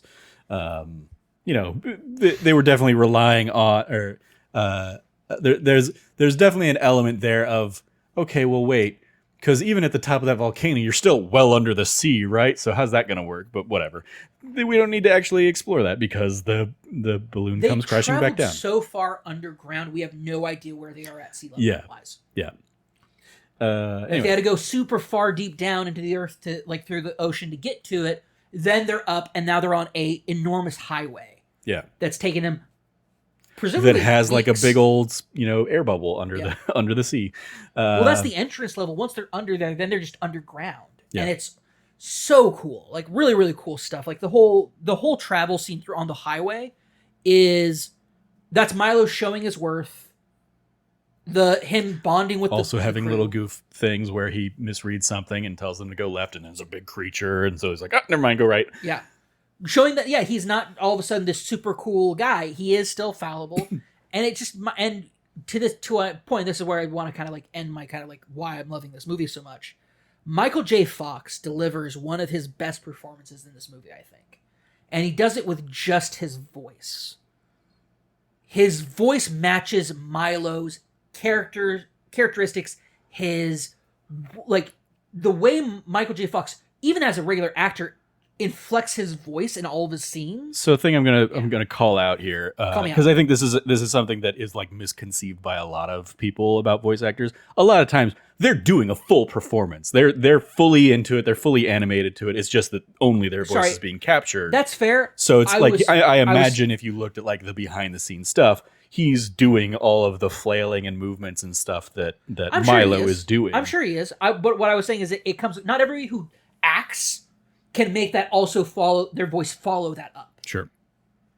Like they do that because they are doing the full acting behind the scenes, like in the voice booth or the VO booth. Sorry, and they are doing that. But so many people they're like, well, I'm going to do voice acting, and you see them do like I'm doing very like intense like hand movements, and I'm talking and I'm making this stuff, and then you listen to their voice, and it's just not that different. I say this as somebody who has recorded his voice, thinking that he's doing inflections and mannerisms and everything else, and then hearing my voice being like, oh, that didn't really come across at all. It's not easy. Mm-hmm. And Michael J. Fox being so charismatic, but a lot of times, especially before, because he's not done voice acting very much prior to this, to my knowledge anyway. Yeah, I think it's this and redoing voices for Marty McFly, I think, are his voice acting. I mean, yeah, and those would come like much later down the line. So like him with like the Back to the Future Telltale game and stuff. Yeah. So for me, I look at it and be like, this is a guy who doesn't normally like work in this space, who delivers a phenomenal performance, and everybody does. But I really think that Michael J. Fox's voice is the perfect match for who Milo is, and like it's this just match made in heaven for him. Oh, he had done. He'd been one of the voices in Homeward Bound too. In those movies, so it's not animated, but it is pure voiceover. It is, and you know what? And Stuart Little, he's also was he Stuart Little? Can I come out at this point? He's the voice of Stuart Little. The first Stuart Little came out 2 years before this one. There you go. Okay, I take it back. Man is a professional voice actor as well. Yeah, yeah. So good on you for delivering on your performance, Michael J. Fox. I will like. Do I have high praises for your performance? Yes. Was it as high as it was before? Yeah, but you know. There you go. I'm not a real voice actor, so I can't really like dictate like, no, that was a great performance. I enjoyed it. I just enjoy this movie a lot. Yeah, it's a lot of fun. Absolutely.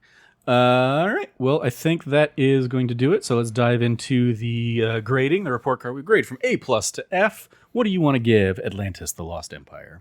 You know, I don't know where I'm gonna really land on it, so I think I'm just gonna call it an A. Okay.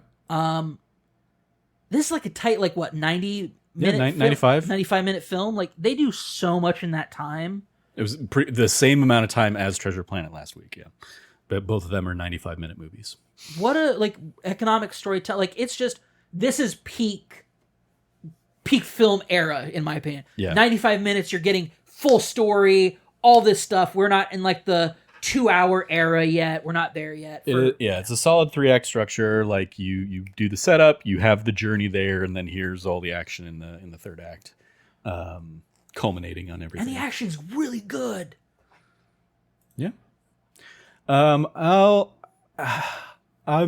probably A-. I think and that's really only because I am, and I kind of alluded to this a little bit in the trivia stuff. Like the Disney ones that always stand out the most for me do have a musical tint to it. Like that is, I love musical Disney.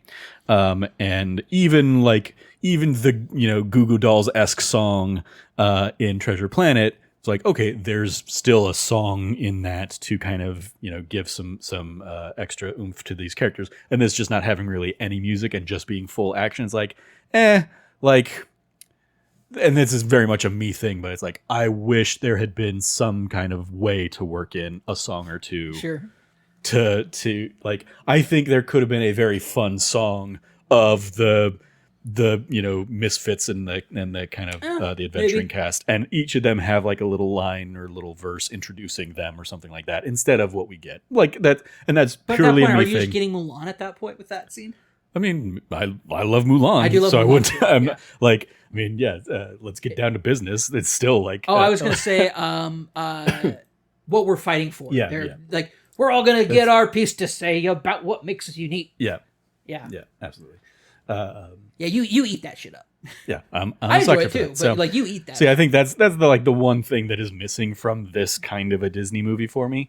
But yeah, absolutely still fun, especially knowing that wasn't what they were going for. So it's not like, oh, song got lost on the cutting room floor or anything like that. It's like, oh, they just weren't designed. This wasn't designed to be a musical Disney movie. But I think that's where the lack of music very much, I think, coincides with the Disney movies I don't really go back and revisit myself. That's fair.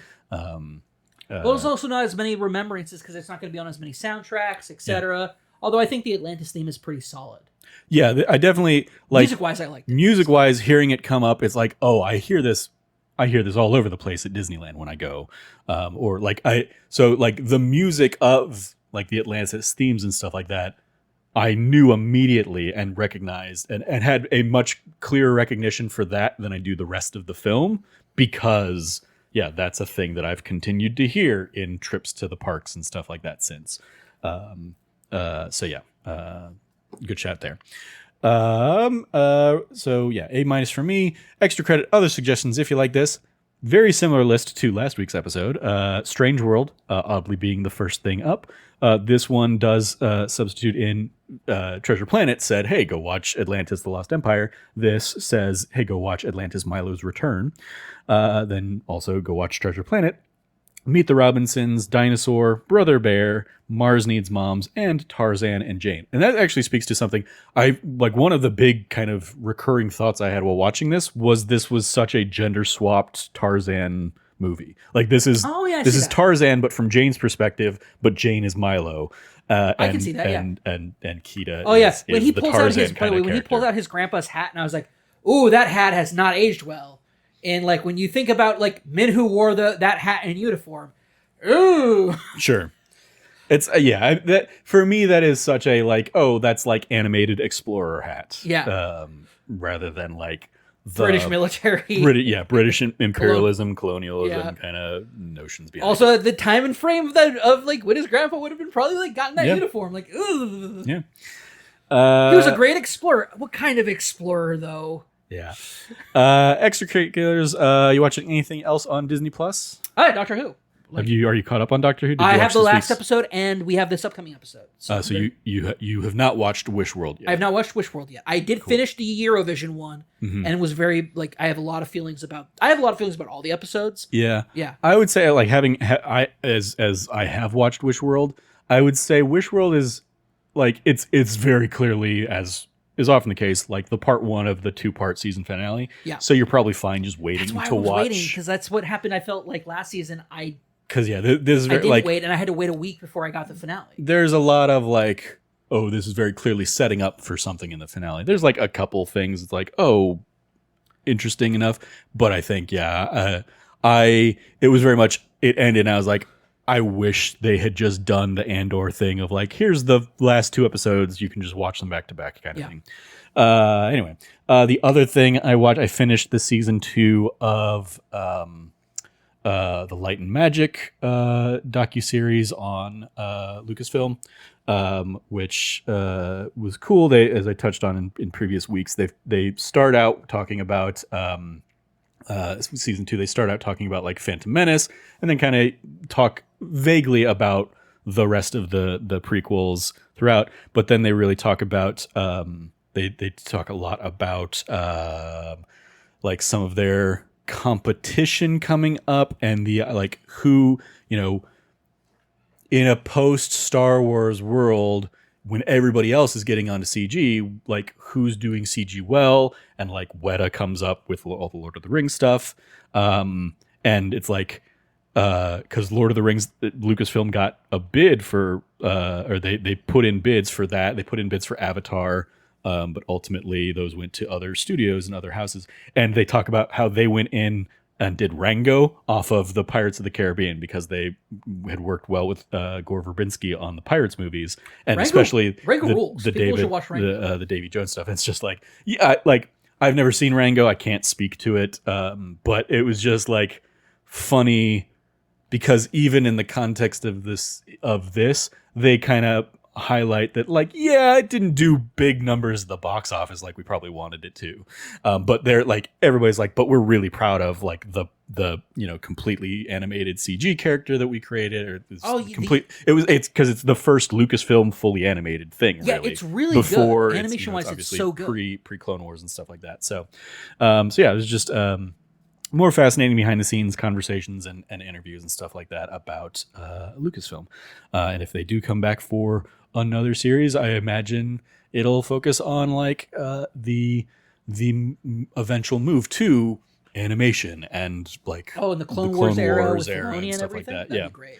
I think that seems to be like what they might be, potentially setting up for. But the fact that this second season was just 3 episodes, like, I don't know if they'll actually ever end up doing more. And it might just be, hey, they cobbled together like other outstanding interviews that they wanted to do. Fun fact, I don't know if you know this, Dave Filoni, when he got the job offer from from Lucas, LucasArts, he thought it was the SpongeBob guys playing a prank on him. Because he worked on Avatar: The Last Airbender, and they would often prank him.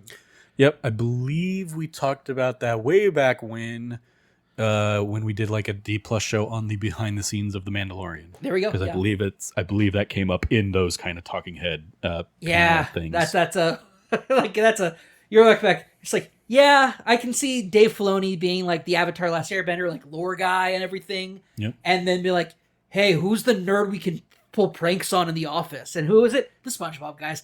The jocks of Nickelodeon. Sure. It works. It works so well. I love it. That's a great fun story. Anyway, so yeah, that is going to do it for this episode of That D+ Show. Thank you, Cam, for joining me to talk all about Atlantis, The Lost Empire. You can follow Cameron at revcabot.bsky.social. Anything you want to give a shout out to there, Cam? I want to give a shout out to our most recent That Nerdy Site show. We went over Doom the Dark Ages. Basically, that was our only topic. I think that was a really good discussion.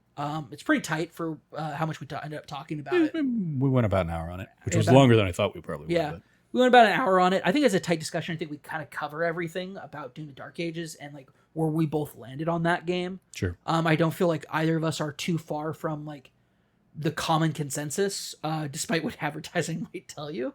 I feel like that game is like advertising overselling their games. What? Yeah, that's a great episode. I think we really both dig into also a little bit about like what our expectations for what Dark Ages we were hoping it would be, and a little bit we go really. If you ever want to hear us talk deep about game mechanics in a video game, that's a great one to listen to. Sure. You follow me at trevorjstarkey.bsky.social, and I will shout out next week's episode of That D+ Show, which may potentially be our last for kind of the foreseeable future and or ever.